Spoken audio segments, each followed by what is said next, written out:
Good morning everyone. দেখো সকাল সকাল এসে আমি এক গ্লাস জল ভরে নিয়েছি। এখন এক গ্লাস জল খেয়ে নেব, আর তার সাথে কাল রাতে ভিজিয়ে রাখা এই কিশমিশ আর কাঠবাদামগুলো খাবো। চলো পরে দেখা হচ্ছে। তুমি উঠে পড়ছো? হ্যাঁ, এই দেখো বাবান সোনার ঘুম ভাঙলো। Good morning. বাবা মেহেন্দি পড়েছে। কি হয়েছে? কি হচ্ছে বাবা? দেখি দেখি একটু দেখি। আমি চলে যাব আমি। আমাদের বাবান সোনার ঘুম ভেঙেছে, ঘুম থেকে উঠে ডাকছে পাপা পাপা। মা, পাপা আসেনি দেখে মন খারাপ। পাপাকে ডাকবো? হ্যাঁ, তুমি আমাকে ভালোবাসো না? আমি যে এসছি। ভালোবাসো তো, কেন মন খারাপ? তুমি আমাকে ভালোবাসো না তো? তাহলে ওঠো, তাহলে ওঠো। গুড মর্নিং বলে দাও, বলে হ্যালো। মেহেন্দিটা দেখাও দেখি, মেহেন্দিটা তোমার। ছি, মেহেন্দি পরে সুন্দর লাগছে না। ছেলেরা মেহেন্দি পরে না, ছেলেরা মেহেন্দি পরে না। আর পরবে না? কেমন? তুমি তো ছেলে।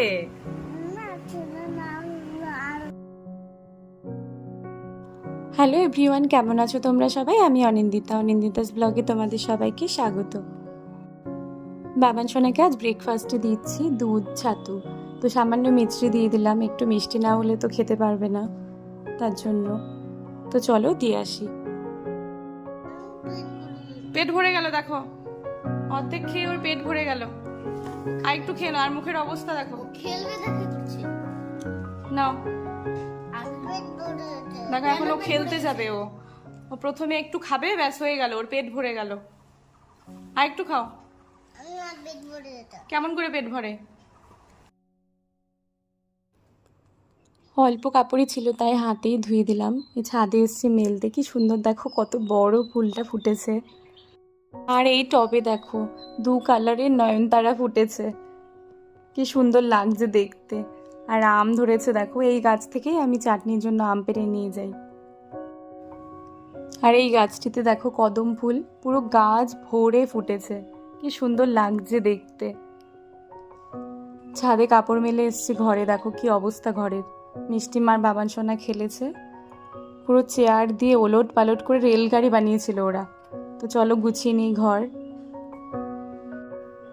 আজ মিষ্টিমা স্কুল ছুটি, ওদের মাসের শেষ দিন ছুটি থাকে, তাই ওকে পড়াতে নিয়ে এলাম। খেলছিল তো দেখো না, নিয়ে এসেছি পড়াতে, কি মন খারাপ, পুরো আমার ওপর রেগে গেছে। কিছু তো বলতে পারছে না, রেগে রেগেই পড়তে বসেছে মুড অফ করে। এবার চলো রান্নাঘরে। আলু কেটে নিয়েছি, ভাজা করব। এর আগেও আমি কিছু রান্না করেছি যেগুলো আমি শেয়ার করতে পারিনি আজকে। আজ শনিবার, আমাদের বাড়িতে তো ননভেজ হয় না সাধারণত, তাই আলু ভাজাটা একটু লাগেই করতে। আলু ভাজা থাকলে বাচ্চাদের খুব ভালো হয়।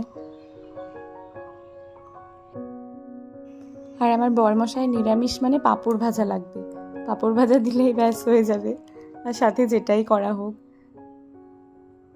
এদিকে আলু ভাজা হচ্ছে, আর এদিকে আমি ভাত বসিয়েছি, স্যালাডটাও কেটে নিয়েছি।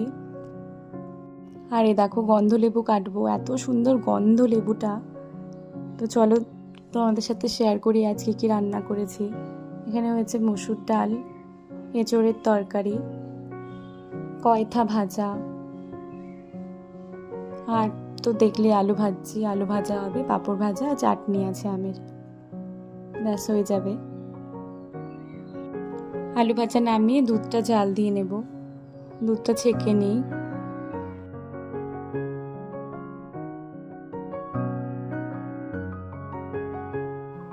এই মাত্র কাপড়গুলো মেলে এলাম, আর আবার বৃষ্টি শুরু হয়েছে জানো। এখনই রোদ ছিল, যখন মিলি তখন রোদ ছিল, দেখো আবার ঝমাঝম বৃষ্টি শুরু। আজ আমার স্নান হয়ে গেছে, এবার বাচ্চাদের স্নান করাবো, তারপর শুরু হবে দুপুরের খাওয়া দাওয়া।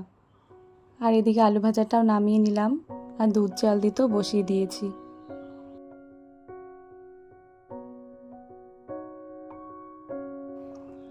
এরই মাঝে মা এলো, আর দেখো বাবান সোনা ধরেছে, দিদান তুমি কী নিয়েছো, মানে যখনই বাইরে থেকে ফিরবে তার জন্য কিছু না কিছু আনতেই হবে। আর সাথে তো মিষ্টিমা আছে, মিষ্টিমা তো বোঝে, অতটা বায়না করে না, কিন্তু বাবান সোনার মানে কিছু না কিছু আনতেই হবে। বাবান সোনাকে স্নান করানো হলো। এই দেখো বিস্কিটটা নিয়ে এসছে মা ওর জন্য আর মিষ্টিমার জন্য।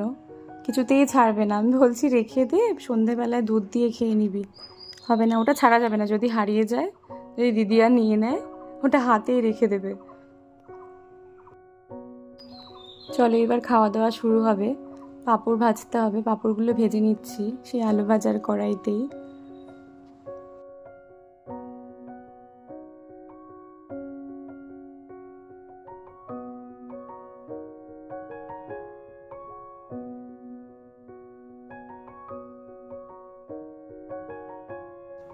চলো আজকের মেনু তোমাদের সাথে আরেকবার শেয়ার করি। আলু ভাজা, কয়থা ভাজা, ডাল, কাঁঠাল তরকারি, ভাত, স্যালাড আর চাটনি, পাঁপড়, আর সাথে আছে গন্ধলেবু। খাওয়াটা আজকে জমে যাবে, খুব সুন্দর আইটেমগুলো। চলো খেয়ে নিই, পরে আবার দেখা হচ্ছে। খেয়ে একটু রেস্ট নেব।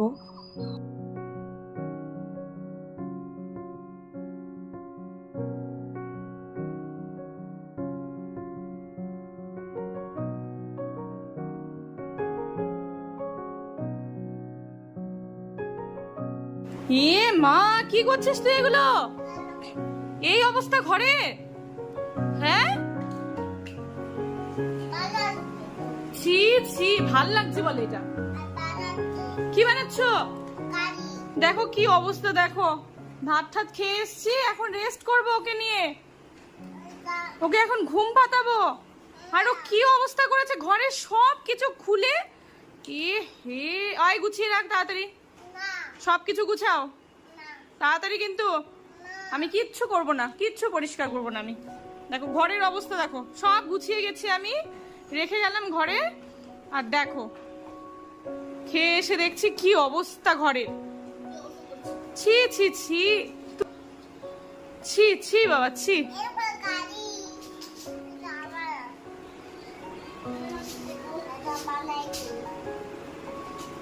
ছি ছি, এখন কি হবে, ঘর কে পরিষ্কার করবে?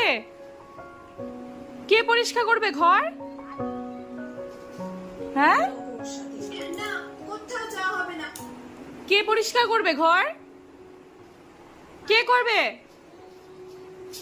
পরিষ্কার করো, সব ঢুকিয়ে রাখো, ঢুকিয়ে রাখো, ঢুকিয়ে রাখো, ব্যাগে ভরো, ব্যাগে ভরো, সব ব্যাগে ভরো, ব্যাগে ভরো, ভরো।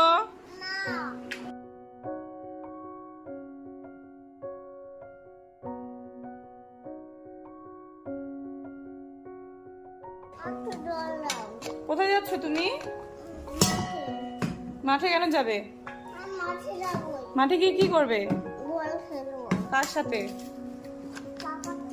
পাপার সাথে? আর কার সাথে? আরে জল খাও।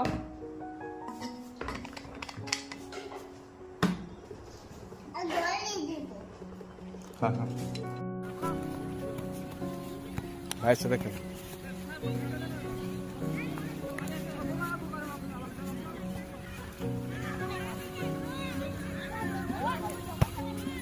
কি খেলছো?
পড়ে গেছো?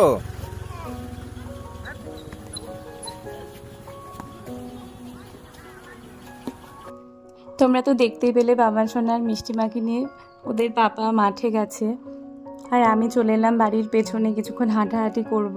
তোর বাবাকে বলেছিলাম আজ ভিডিওটা করো তো মাঠে কি করছে বাবান, তাই করেছে। এই দেখো আমার আজকে হাঁটার সঙ্গী হয়েছে একজন, আমার যা। আমরা দুজনেই হাঁটছিলাম আর গল্প করছিলাম, আর তার সাথে আমাদের যে গাছে কামরাঙা হয়েছে আগের দিন দেখালাম তোমাদের, তো সেখান থেকে কামরাঙা তুলে নিয়ে এসেছি। হ্যাঁ একটাই পেয়েছি জানো, ওটা দিলাম ওকে, ও টেস্ট করবে। সন্ধে হয়ে গেছে, বাবান সোনা মিষ্টিমা সবাই ফিরে এসছে। বাবান সোনা এখন ড্রেস চেঞ্জ করে দেব, হাত পা ধুয়ে দেব। মিষ্টিমা তো ওটা নিজেই করতে পারে, ও নিজেই করে নেবে। তারপর বাবান সোনাকে আজ দুধ মুড়ি দেবো টিফিনে। আর মিষ্টিমা বায়না ধরেছে মাঠে যাওয়ার আগে থেকে, পাপা আমি ঘুগনি খাবো। আসলে বাড়ির সামনে একটি ঘুগনির দোকান বসে, ভালোই বানায় ঘুগনিটা, তো ওখান থেকে ও খাবে। তোর পাপা আবার নিয়ে এসছে, অনেকটাই নিয়ে এসছে। ওর পাপাকে আর মিষ্টিমাকে ঘুগনি মুড়ি দিয়ে দিচ্ছি। আমি আর ঘুগনি খাবো না, মাও খাবে না। আমি আর মা খাবো দুধ চা আর এমনি মুড়ি। আর তোমাদের তো বলা হয়নি, শাশুড়ি মা আর বাবা বাড়িতে নেই, ওনারা গেছেন মামার বাড়িতে, দুদিন থাকবে ওখানে।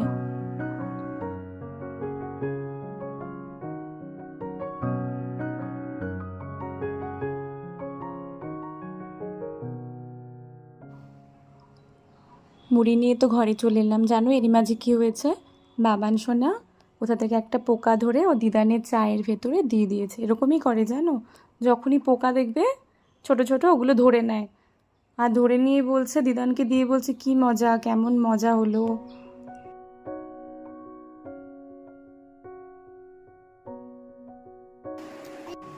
কেমন মনে হয়েছে? কেমন মজা হয়েছে মানে কি করেছো? তাই মুখে পোকাটা দিয়ে দিছি। ছি ছি, চায়ের মধ্যে পোকা দিয়ে দিয়েছো?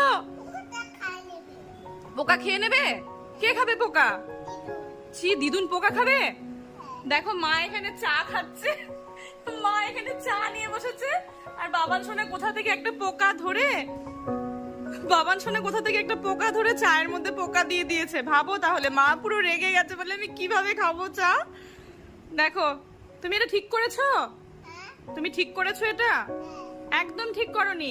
দিদুনকে সরি বলে দাও, সরি, আর কখনো করবো না বলো। আর কখনো করব। আর কখনো করব? দেখো তাহলে, দেখো কত দুষ্টু, দেখেছো কত দুষ্টু হয়েছে। পোকা ধরে হঠাৎ করে চায়ের মধ্যে দিয়ে বলছে কেমন মজা হলো, কেমন মজা হলো। আর একটুকু ভয় পায় না পোকা দেখে, ছোট ছোট পোকাগুলো ধরে নেয় জানো। আর কখনো পোকা ধরবে না, আর কখনো পোকা ধরবো। দেখো একদম কথা শুনছে না, সবাই পচা বলবে ওকে, সবাই পচা বলবে। ছি ছি ছি, কুড়িয়ে কুড়িয়ে মুড়ি খাচ্ছে দেখো, ছি।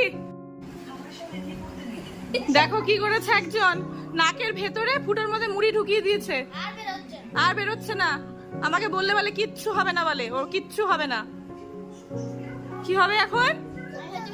হ্যাঁ কিছু হবে না, আসো বের করে দি। দেখো নাকের ফুটোর মধ্যে মুড়ি ঢুকিয়ে দিয়েছে, কিচ্ছু হবে না। আসো এনে দিই মুড়িটা।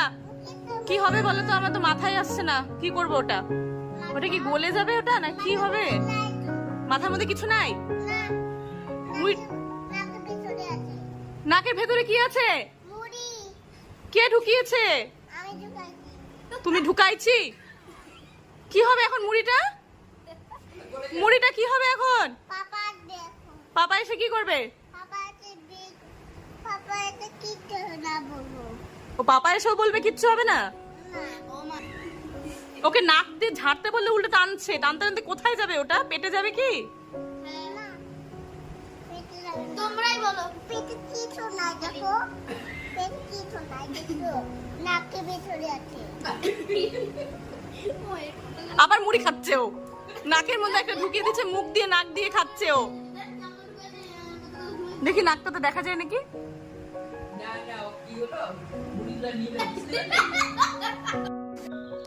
এরই মাঝে যেন খুব টেনশনের ব্যাপার হয়ে গেছিলো, আমি তো খুব ভয় পেয়ে গেছিলাম। একটা মুড়ি নিয়ে নাকের ভেতরে ঢুকিয়ে দিয়েছে। কিছুতেই আর বের করতে পারছি না। আমাকে এসে দেখালো, আমি তো আর বের করতে পারছি না। তাড়াতাড়ি ওর পাপাকে ফোন করলাম, তারপর আরও একটা ডক্টরের সাথেও আলোচনা করলো।